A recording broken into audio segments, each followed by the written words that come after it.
چاہے وہ طالب علم ہو، عالم ہو، استاد ہو، شاگرد ہو یا عام آدمی ہو، عام مسلمان ہو، ہر ایک کو سنتوں کی معرفت حاصل کرنی چاہیے اور اس کے مطابق اپنی نماز کو بنانا چاہیے۔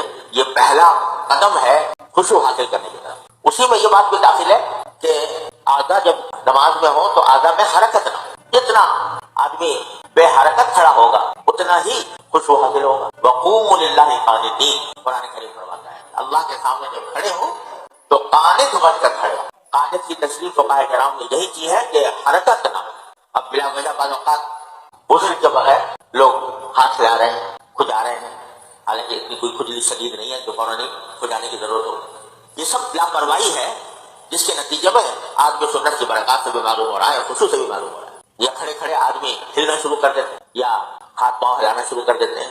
یہ ساری باتیں جو ہیں یہ سنت کے بھی خلاف اور خشوع کو فوت کرنے والی ہیں، جن کے نتیجے میں آدمی خشوع سے معلوم ہو جاتا ہے۔ تو خشوع کا پہلا قدم جس کو خضوع بھی کہتے ہیں غور سے، وہ یہ ہے کہ اعضاء نماز کے اندر سنت کی حیات پر رہیں اور ان میں حرکت نہ ہو۔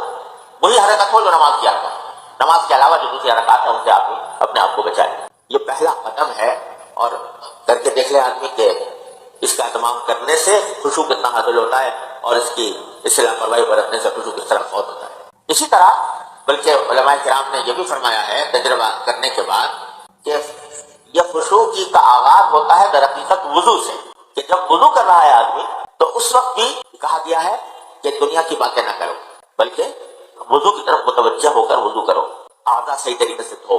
اعضاء کو دھوتے وقت اللہ تبارک و تعالیٰ نے جو اجر رکھا ہے اعضاء کے دھونے پر، وضو کے اوپر، اس کا دھیان کرو۔